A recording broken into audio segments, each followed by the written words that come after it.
Hello everyone, this is Direwolf20. Oh, hey, crafting table. Cool. Hey, what's this? What's going on here? What is this? This is qCraft.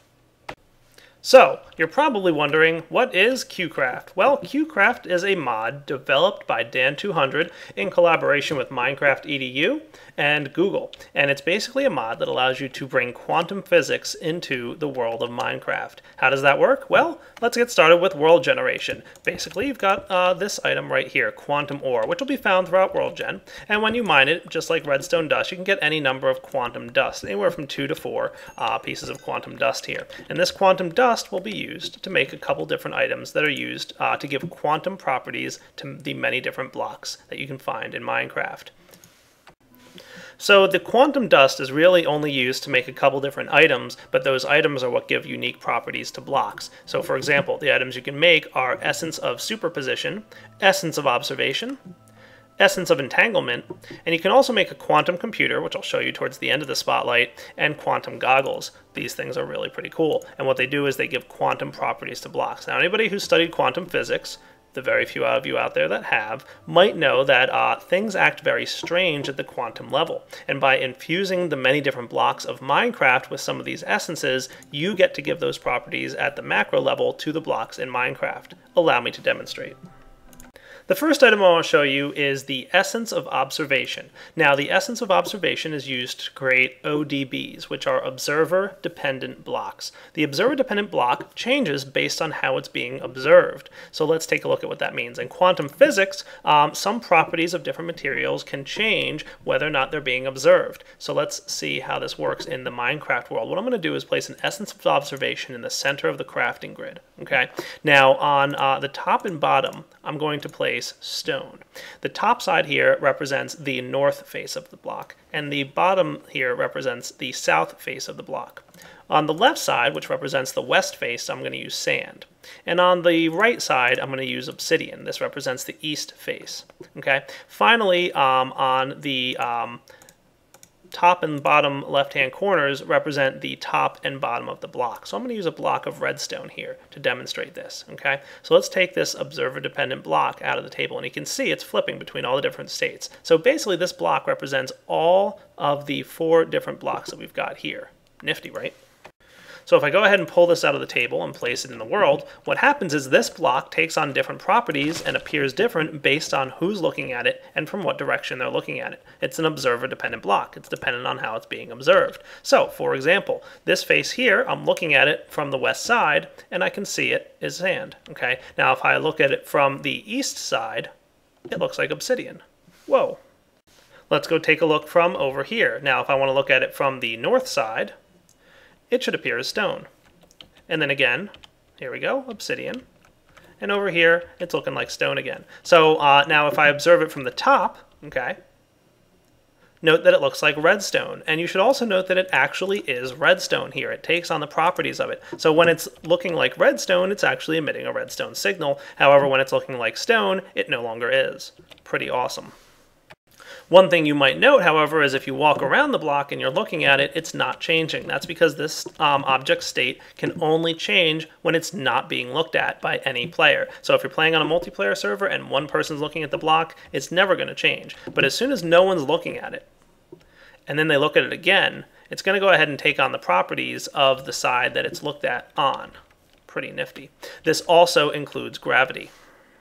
For example, let's go ahead and create something that from the north and south looks like stone, but from the east and west looks like sand. And I'm going to go ahead and place that here in my inventory. And let's stack it up in the world. Makes sense? And I'm going to place it right here. And you can see it looks like sand because I'm looking at it from one of the east and west sides. Pretty cool, right? Now, if I go ahead and change that and make it look like stone, it's not going to fall because stone doesn't fall. However, if I look at it again and make it look like sand, it's going to fall.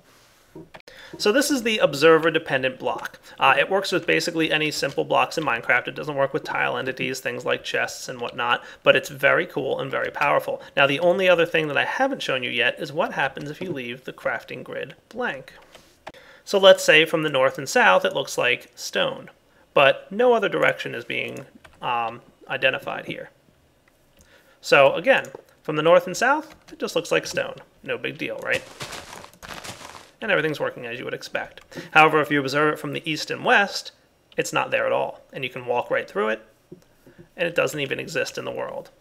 However, once you look away, and then look back at it from the north or south side, you will see a stone block. Now, all of these things will drop whatever they drop, assuming you mine them with the correct tool in the state that they're in. So, for example, if this is stone right now and I mine it with the correct tool, it's going to drop actual cobblestone. I don't get the quantum entangled block back. Okay. Now, if I switch these guys to, for example, sand, and I mine this thing, I'm going to get the sand block back. So the one last thing I'll show you is that these blocks also take on other properties of their material. So like we saw with redstone, or like we saw with sand where it falls, redstone emits a redstone signal. You can see I lit this stone block on fire. Obviously stone is not going to burn. However, if it is in a state of some kind of wood, that wooden block might burn and it might be destroyed. So you can create some really creative contraptions with these observer-dependent blocks. They're really pretty neat. Like I showed you here, I created a door earlier where when I faced the door from this direction, it closed. Now I've already removed those blocks to make it easier to continue my spotlight, but you get the deal. Now perhaps you want to add a little degree of randomness to it, and for that you're going to want to create yourself the essence of superposition. The superposition of states in quantum mechanics states that an object can exist as two different states at the exact same time. So for example, light could be on and off at the same time, which makes no real sense to people, right? So that's the superposition of states. So how does this work in Minecraft with blocks? Let's take a look where I'm going to go ahead and, you know what, actually instead of sand, I'm going to do sand instead of gravel here. We've got the essence of superposition. Now the recipe for this thing is just 4 quantum dust like so. You're going to want to put stone and dirt and sand here. Now with the essence of observation, this would, when viewed from the west side, always be dirt. And when viewed from the east side, always be sand, and north and south would always be stone. With the essence of superposition, it's the axes that make a difference. So it's the north-south is one axis, east-west is the second axis, and then top and bottom is the third axis. And what happens is the blocks here represent a random chance as to whether or not they're going to be displayed. So you could look at this from the east, and it'll either be dirt or sand. It'll be a random 50-50 chance. And you could look away and look at it from the east again, and it might flip. If that sounds a little confusing to you, don't worry, we're about to demonstrate it. So let's take a look at it from the north. So remember, the north and south face were always going to be stone. So if I look at this thing from the north or south, it's always going to be stone. That's really not confusing at all. However, if I look at it from this side here, the east or west direction, we can see it's currently sand. Now with the essence of observation, looking at it again would guarantee sand. You can see it's still sand. But because we've got superposition, we've actually got a random 50-50 chance of every time we look at it, it might switch from sand to dirt. There we go. So we just got a few unlucky coin flips in a row, and we had sand several times in a row, but this time we've got dirt a couple times in a row. So it's basically a 50-50 chance that when you look at it on this axis, you might get dirt or sand. And the same from this side. You might get dirt still, or you might look away and get sand. It's really totally random. Pretty cool. So as you can see, there's a minor difference between the essence of observation, which guarantees how it'll look, versus the essence of superposition, which looks at an axis and makes it a little bit random. So you might look at it, like I said, and be sand, or look at it again and be dirt. That's the essence of superposition versus the essence of observation. Next up, I want to show you the quantum goggles. These guys are pretty nifty. If you've gone ahead and placed all these funky blocks in the world and you kind of, like me, might have forgotten where you placed everything, don't worry, it's not a big deal. Just put on your quantum goggles. Boom. Now you've got this little haze going on that shows you every block in the world that you've placed, which is in a superposition state. So you can go ahead and check it out and see that, you know, definitely there's all the blocks that I put down, regardless of what their current status is. Even if they are, for example, invisible, you can still see them while wearing the quantum goggles. Cool. Not to mention, they're an awesome fashion statement. Oh yeah. Now finally, I want to show you quantum entanglement. In quantum entanglement, you can take two objects in the quantum world and entangle them so that what affects one will also affect the other. That's a very basic idea or concept right there. So let's take a look at the essence of observation again. This is the one that's always going to be a certain way. And again, I'm going to use dirt and sand here. Okay, and I'm going to pick up this observer-dependent block that I just created. Okay, and I'm going to combine that with an essence of entanglement. And from that, I get two blocks that are identical and entangled with each other. Now we can continue to combine these if we want to get more and more of them. So let's take a look here. We've got now we've got 1, and then we've got 4. So in total, we've got 4 of these quantum entangled blocks, and we can keep adding on to it as we wish. Okay, so we can keep doing this and getting more and more quantum entangled blocks. So for now, I've got 8 of them total, and it looks pretty good. I'm going to place them in the world like so. So you can see they're all looking like dirt. Okay, now if I place this one in the world, you would normally expect it to look like what? Stone? Hey, it's looking like dirt, but I'm looking at it from the north side. What's going on? Don't worry, it's not that big of a deal. What we have to do here is look away from all the blocks and then look at one of them at least. And you'll note that it changes all of them. Pretty cool, right? So even though we're looking at these blocks right here, with normal entangled blocks, these guys would have changed to dirt. And I can demonstrate that right now if you want. So I'm creating 4 observer-dependent blocks. And note that when I look at them, they just say observer-dependent block, but this is an entangled block, which is a member of group 14. You can have different groups of them. I believe the maximum you can have, by the way, is 64 in one group. So let's do the exact same setup we did before, where I've got, 1, 2 of these, and they look like dirt, and then I place one here, and it's going to look like stone, and here stone. So these guys are not entangled, which means they are not in any way, shape, or form dependent on each other. And when you look at one or look away from the others, they are not related at all. But these blocks, you have to look away from all of them and then look at just one, and it'll change that one to sand. And then when you look at all the others, regardless of what direction you look at it from, they'll change it up. So just make sure to keep one in view at any given time. Oh boy, we cleared them all away. Look them away completely and look back. So you can see these guys are entangled. They are related to each other. Okay, whereas these would not be. And again, on multiplayer servers, these relate. So any one player looking at them will keep them in their solidified state, if you will. It has to be all players on the server not observing the blocks, and that'll put them into their quantum state where they can change next time somebody looks at them. Now finally, I want to show you a quantum computer. These guys are really cool. You can entangle 2 quantum computers to transmit data between them, or you can have a bunch of data stored on one quantum computer. For example, I've got a quantum computer over here in the distance, and I've got one over here. Let's go ahead and right-click on this guy and click Energize. Hey, where'd all that cobblestone go? It went right over there. These quantum computers are linked with entanglement, and they're able to teleport the items that are inside these obsidian pillars straight over to the other quantum computer that it was entangled with. Cool. So they basically swap their contents when this occurs. So if we were to, for example, throw some dirt in here, like this, and we energize again, we get the cobblestone over here, and we get the little dirt pillar over here. Now at this time, it only works with basic blocks. If we were to put something that had a tile entity in it, for example a chest, inside the obsidian pillar structure, you'll see area not transportable. So you cannot transport items that are tile entities. So no blocks like chests or cables or wires or anything like that from any of the other mods. So basically anything that's considered a tile entity cannot be moved, but any basic blocks can. So we can energize this guy again, and we see the cobblestone has returned and the dirt was sent back over there. So that is pretty nifty. Now another option we have if we want to is the following. If I were to, for example, break this computer, come here you, and then I check out what this computer is able to do, note that his quantum partner is not available in the world. So he's saying no destination. So keep in mind that you must have that destination partner available. But I'm going to get myself another computer. Okay, another quantum computer. There we go.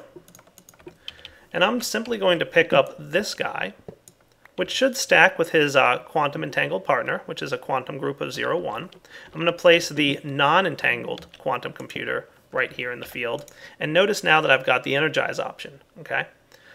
Let's go ahead and click it. Cool, it picked it all up. But it did not teleport it over there. What did it do with it? Well, it actually stores it inside this block. You can see right now it's telling me it's got insufficient cooling, so I got to place another ice block nearby to keep it cool. Now I could pick this computer up if I wanted to. And he's looking pretty good. It's got a stored area of 7 by 5 by 6. I'm gonna get myself another quantum computer here.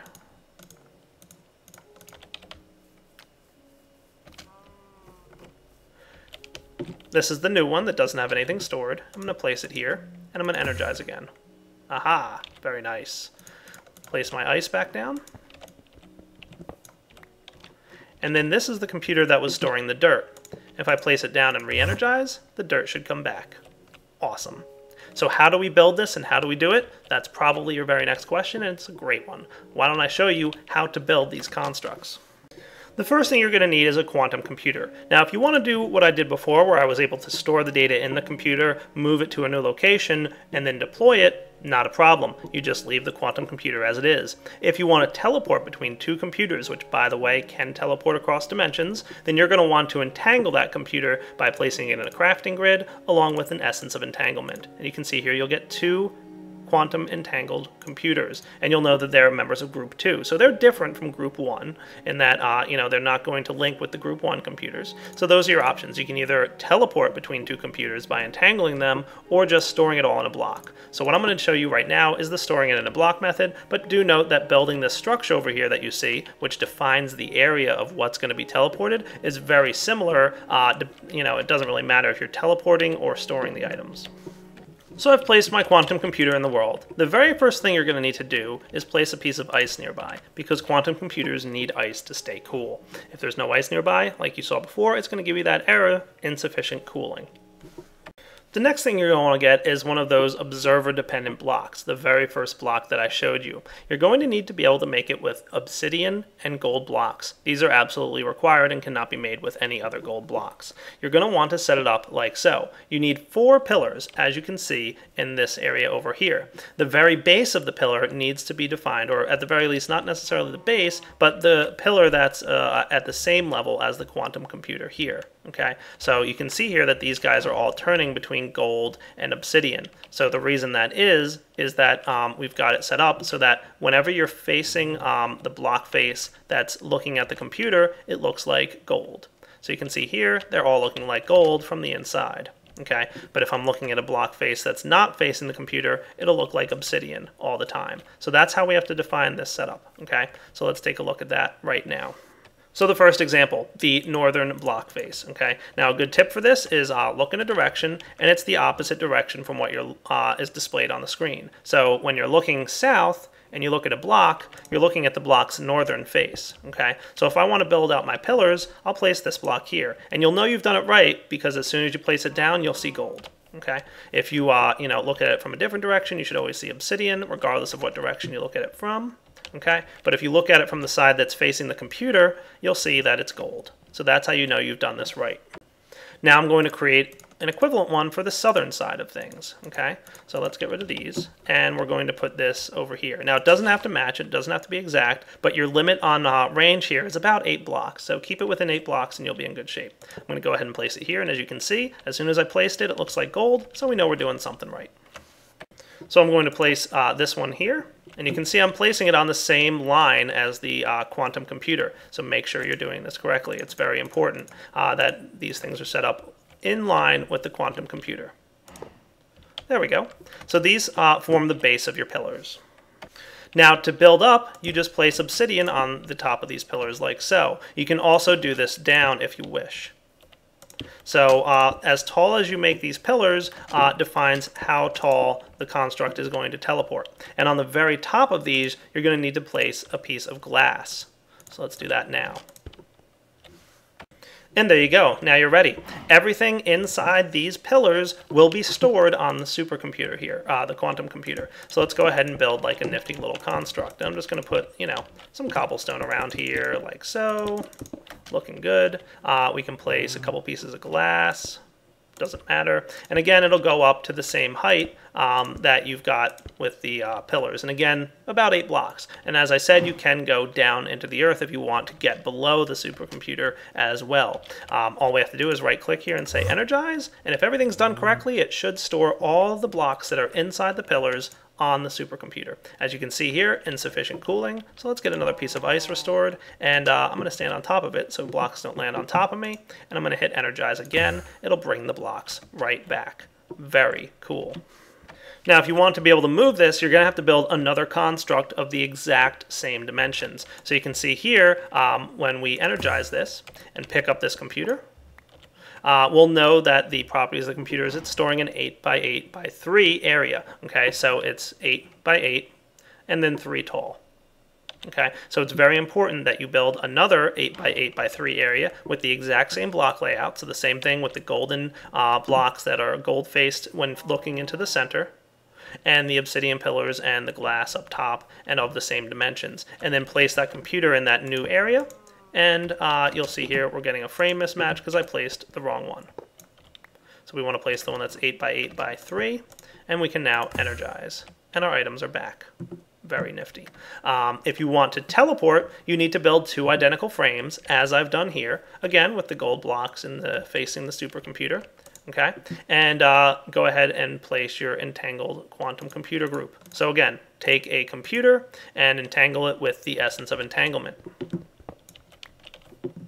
So I've got entangled quantum computer group number 2. I'm going to place him there. I'm going to place the identical one over here. And now anything that's inside this area, whatever you place in there, should get teleported over when you energize. And it'll teleport to the other side. You can see on the other side the quantum computer here has received all the blocks. There's the flower, the glass, and the cobblestone, and then you can energize it back all the way back to the other one. Again, the constructs must be identical, so you have to have the exact same X, Y, and Z dimensions in order to teleport them across, or do your storing and then letting it back out. And with that, guys, this wraps up the mod spotlight for qCraft. It's really a cool mod. You can see there's some really nifty stuff you can do with it. You could create really interesting, maps, different, tunnels and caves, and all kinds of really cool stuff that would probably be a lot of fun for adventure maps. You can also create some pretty nifty base concepts where you have to be looking at certain things in certain ways in order for them to behave the way you would want them to behave. It's a lot of fun to play with, and the quantum computers that allow you to teleport constructs from one area to the next is also a lot of fun. Definitely worth checking out. Teleporting things back and forth is a lot of fun. You could, store stuff somewhere else in the world or even in another dimension. If you want to access it in your base, just, get out your quantum computer, energize it over, and then it's available for you to do things. Pretty awesome. So for now, this is Direwolf20 signing off. Definitely look at the link in the description of this video. It's the website that's dedicated to this mod, so you want to check out that website. There's more details and wikis and all kinds of important information over there at the website. All right, guys, Direwolf20 signing off. Hope you've enjoyed the mod spotlight, and take it easy.